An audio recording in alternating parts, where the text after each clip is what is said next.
Film शुरू होती है एक कैंप को दिखाने से जिसका नाम मैरी गोल्ड है। यहाँ पर हम एक लड़की को देखते हैं जो इस कैंप में काम करती है। जब वो वापस कैंप के ऑफिस में आई तो वहाँ पर उसका दोस्त भी था, जिससे वो बताती है कि मेरे पास केबिन 6 से किसी का कॉल आया है जिसने मुझे बताया है कि वहाँ पर उन्हें एक लाश मिली है। ये सुनकर वो लड़का हैरान हो गया और कहता है कि ऐसा कुछ भी नहीं होगा, लेकिन वो उसे अपने साथ वहाँ पर चलकर देखने के लिए बोलती है। दोनों वहाँ पर गए लेकिन इन्हें वहाँ किसी की भी लाश नहीं मिली। तो वो लड़का कहता है क्यों ना हम पास वाले कैबिन में चलें जो कई सालों से बंद है, लेकिन वो लड़की उसे मना कर देती है कि मैं यहीं पर इंतजार करूंगी, तुमने जाना है तो चले जाओ। लेकिन जैसे तैसे वो उसे अपने साथ ले जाने लगा। कैबिन के बाहर पहुंचकर लड़की कहती है कि मुझे यहाँ पर कुछ गड़बड़ लग रही है, लेकिन वो उसे जबरदस्ती अंदर ले जाता है। तो वो देखते हैं कि वहाँ उस लड़की के लिए एक सरप्राइज प्लान किया गया था और यहाँ पर उस कैंप के सारे मेंबर्स उसका इंतजार कर रहे थे और उसकी चौथी एनिवर्सरी मना रही होती है, क्योंकि यहाँ पर काम करते हुए उसे 4 साल हो गए। ये देखकर वो लड़की समझ जाती है कि ये सब उनका ही प्लान था और यहाँ पर उन्हें कोई लाश नहीं मिली और सरप्राइज से वो काफी खुश हो जाती है। जिसके बाद सब मिलकर वहाँ खूब मस्ती करते हैं।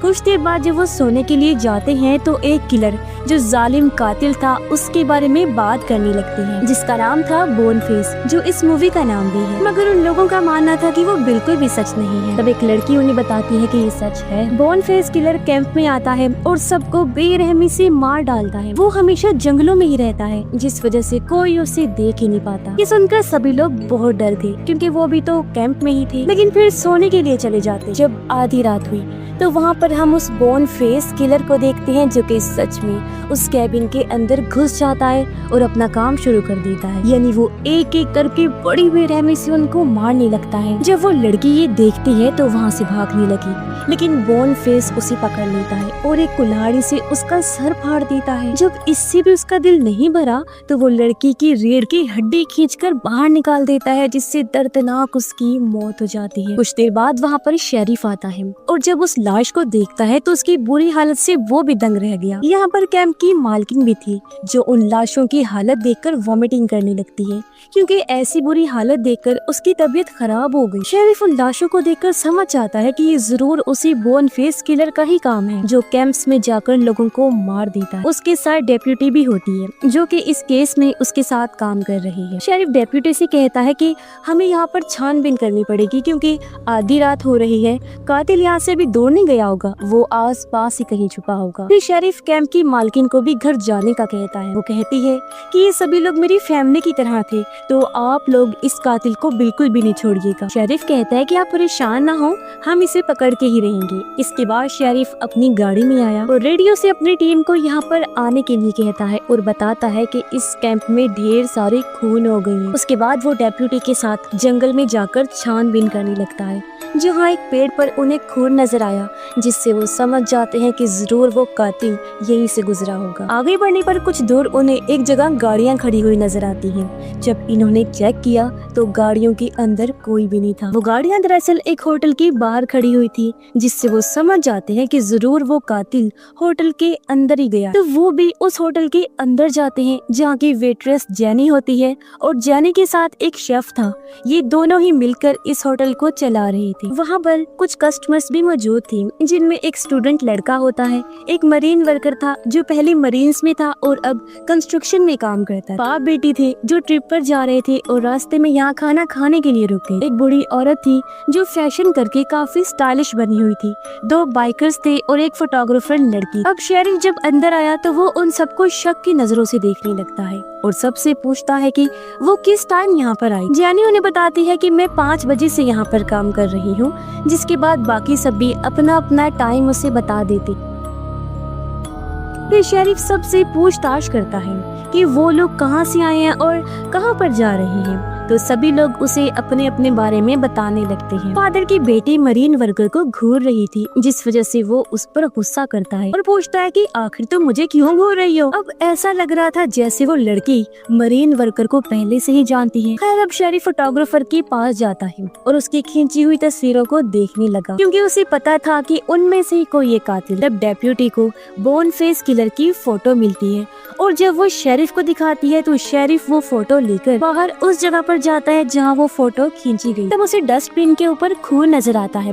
अंदर स्टूडेंट लड़का मरीन वर्कर से पूछता है क्या तुमने जंग में किसी की जान ली थी? जिस पर मरीन वर्कर काफी चौंक जाता है। उसे ये सवाल अजीब लगा, इसीलिए वो कोई जवाब नहीं देता। कुछ देर बाद वहाँ पर शेरिफ आता है, जिसके हाथ में एक काला बैग था जिसे वो डस्टबिन के अंदर से लाया था। ये देखकर सभी लोग पूछते हैं कि ये सब क्या है, तो वो उस बैग को टेबल पर रखकर खाली करता है, जिसके अंदर से खून से भरे जूते, एक जैकेट और एक कुल्हाड़ी मिलती है। सिर्फ यही नहीं बल्कि उसके अंदर बोन फेस का मास्क भी था, यानी ये सारा सामान उस कातिल का ही था। शेरिफ सबको बताता है कि तुम लोगों में से ही कोई ये कातिल है जो बोन फेस किलर है, और अभी हाल ही में वो कुछ बच्चों को मार कर आया है, इसलिए सच सच बता दो कि तुम में से कौन है कातिल, क्योंकि पता तो हम लगा ही लेंगे। तब वो लोग एक दूसरे पर ही शक करने लगे, जिसके कुछ देर बाद कहते हैं कि हम लोग कातिल नहीं हैं। बाइकर्स इन सब से हंसने लगे, कहते हैं कि यहाँ तुम्हें कोई कातिल नहीं मिलेगा। शेरिफ बताता है कि उस बोन फेस किलर ने करीब 30 लोगों को मारा है। वो हर समर कैंप में जाकर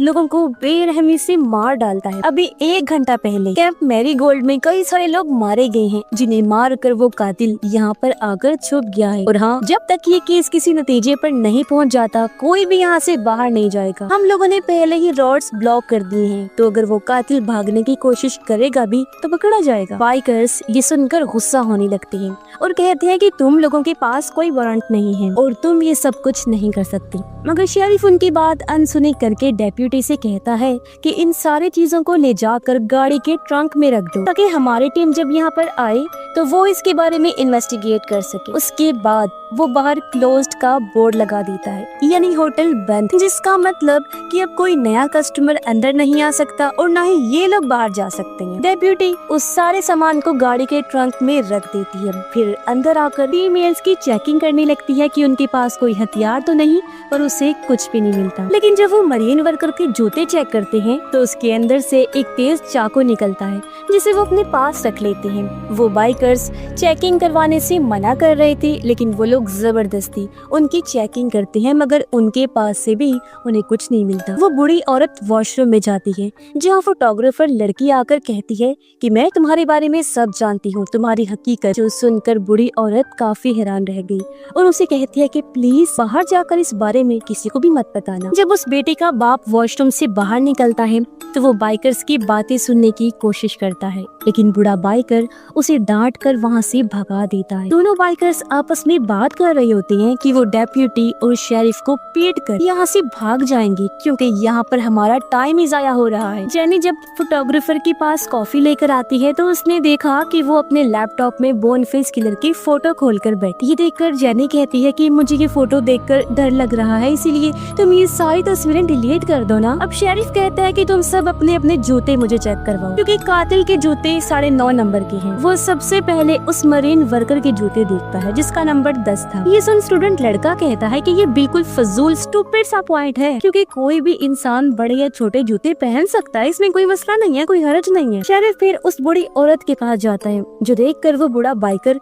शेरिफ से कहता है कि क्या तुम पागल हो, इसकी चेकिंग क्यों कर रहे हो? भला कोई औरत इतने कत्ल कैसे कर सकती है? इस पर स्टूडेंट लड़का कहता है कि कर सकती है, क्यों नहीं कर सकती? तुमने मशहूर फीमेल किलर के बारे में नहीं सुना? उसने बहुत सारे बच्चों को मारा था। फिर शेरिफ उस बूढ़ी औरत का जूता चेक करता है जिसका नंबर 7 होता है।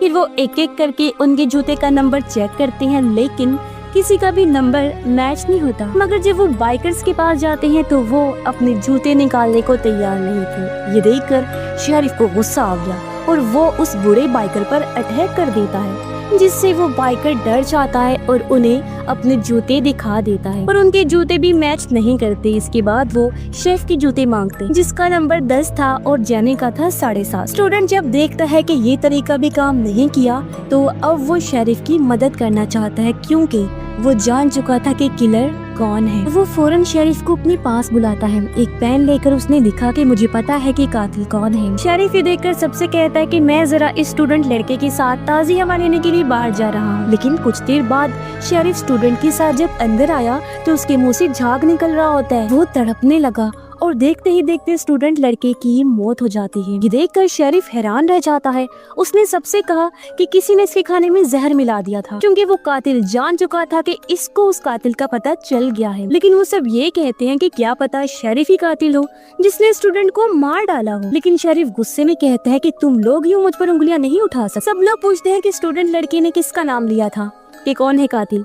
तो शेरिफ बताता है कि वो बस उसका नाम लेने ही वाला था, लेकिन उसकी तबीयत अचानक ही खराब होने लगी। सभी कहते हैं कि अगर खाने में जहर था तो इसका जवाब जानी से लें, क्योंकि यहाँ एक ही वेट्रेस है और वो ही सबको खाना देती है। ये सुन जेनी भड़क गई, कहती है भला मैं उसे क्यों मारूंगी। इस बहस के बाद वो सब स्टूडेंट लड़के की लाश को बाथरूम में रख देती है। शेरिफ उनसे कहता है कि अब मैं कुछ सवाल पूछूंगा सबसे, तो सभी उनके सही सही जवाब देना। सबसे पहले वो मरीन वर्कर से पूछता है कि क्या तुमने गोल्फ की जंग लड़ी थी। तो मरीन वर्कर बताता है कि हाँ।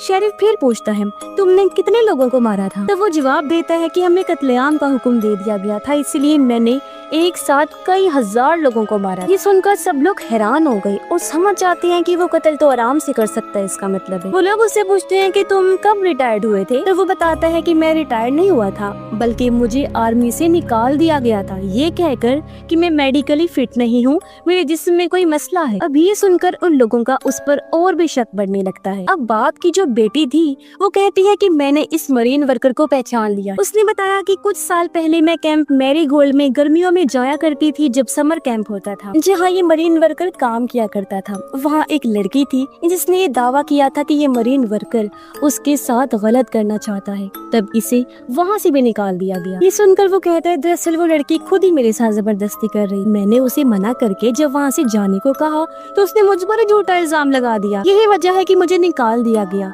जो सुनकर बाकी लोग एक बार फिर हैरान रह गए। अब शेरिफ फोटोग्राफर के पास गया और उसे पूछता है कि तुमने कातिल की फोटो कैसे ली। वो बताती है कि कातिल गलती से उस फोटो में आ गया था, मैंने जानबूझ के नहीं खींची। तब शेरिफ बूढ़ी औरत के पास गया और पूछता है कि क्या तुम इस दौरान कभी होटल से बाहर गई थी। इस पर जेनी बताती है कि हाँ, वो 5 मिनट के लिए अपनी सिगरेट पीने के लिए गई थी बाहर। ये सुन फोटोग्राफर उनसे कहती है कि मुझे लगता है ये बूढ़ी औरत ही कातिल, क्योंकि इसने अपने 2 हस्बैंड्स को भी मार डाला है और कोर्ट में इस पर केस चल रहा है। यही वो बात थी जिस बारे में वो बूढ़ी औरत को कह रही थी कि मैं तुम्हारे बारे में जानती। तब ये सुनकर वो औरत कहती है कि हाँ, ये सच है कि मेरी 2 शादियाँ हुई, मेरे 2 हस्बैंड्स थे, लेकिन मैंने उन्हें नहीं मारा। फिर शेरिफ उस बाप बेटी से सवाल पूछता है तो वो लोग उसका सही सही जवाब देती।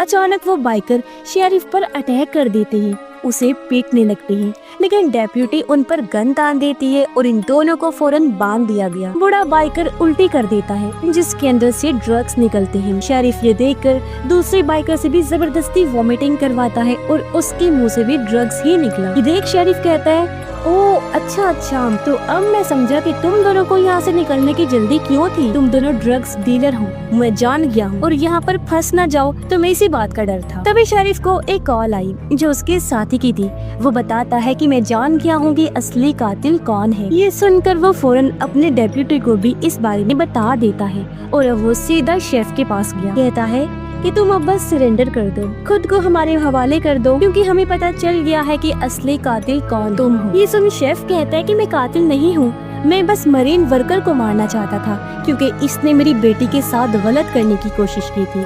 मरीन वर्कर ये सुनकर कहता है कि मैं नहीं, तुम्हारी बेटी ही गलत थी।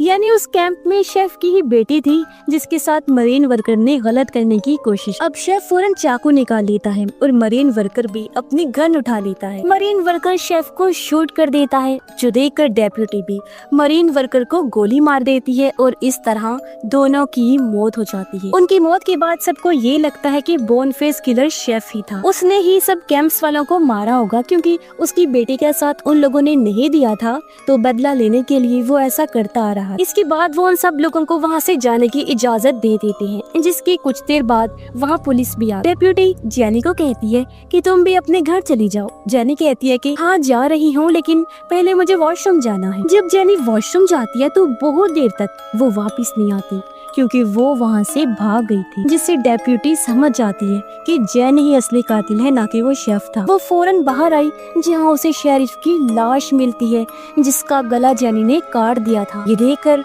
वो अपनी टीम को अलर्ट कर देती है और खुद जंगल में चली गई। गन सामने करके जेनी से कहती है कि फौरन मेरे सामने आ जाओ। और जब जेनी उसके सामने आई तो डेप्यूटी पूछती है कि आखिर तुमने ऐसा क्यों किया, क्यों सबको मारा। जेनी उसे बताती है कि मेरा एक जुड़वा भाई था जो स्पेशल चाइल्ड था। ये ऐसे बच्चे होते हैं जिनको जिस्मानी तौर पर कोई प्रॉब्लम होती। वो कहती है कि हम लोग कैंप में ही रहा करते थे।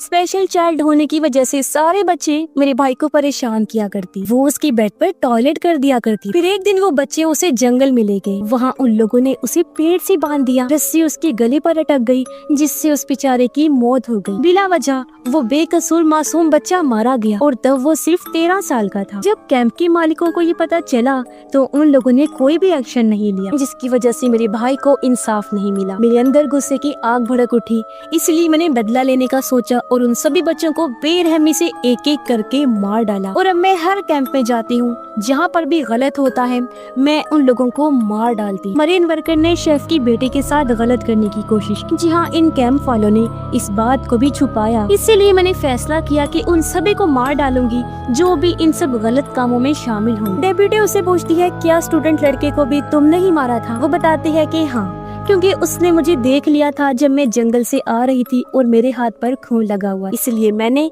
उसके खाने में जहर मिला दिया। और हाँ, मैं जानती थी कि शेफ मरीन वर्कर से बहुत ज्यादा गुस्सा है, इसलिए मैंने उसकी जेब में चाकू और मरीन वर्कर के टेबल पर गन रख दी थी ताकि वो एक दूसरे से लड़े और एक दूसरे को ही मार डाले। और हुआ भी बिल्कुल ऐसा ही। ये सुनकर डेप्यूटी कहती है कि तुम अब अपना हथियार नीचे फेंक दो, लेकिन जेनी ऐसा ना करके डेप्यूटी पर ही हमला कर देती है। तब डेप्यूटी उसकी गर्दन पर शूट कर देती है जिससे वो जख्मी होकर नीचे गिर पड़ी। उसका बहुत ज्यादा खून बहा और फाइनली उसकी यानी कि बोन फेस किलर की मौत हो जाती। इसके कुछ दिनों बाद हम देखते हैं कि कुछ कैंप मेंबर्स आग के सामने बैठे बातें कर रहे हैं। वो बोन फेस किलर यानी जेनी के बारे में डिस्कस कर रहे होते हैं कि भले ही बोन फेस किलर मर गई है, लेकिन उसकी दहशत और कहानियाँ कभी भी नहीं मरेंगी। शायद उसके खौफ से बुरे लोग गलत काम करना ही छोड़। और इसी के साथ ही इस फिल्म की कहानी यहीं पर ही खत्म हो जाती है।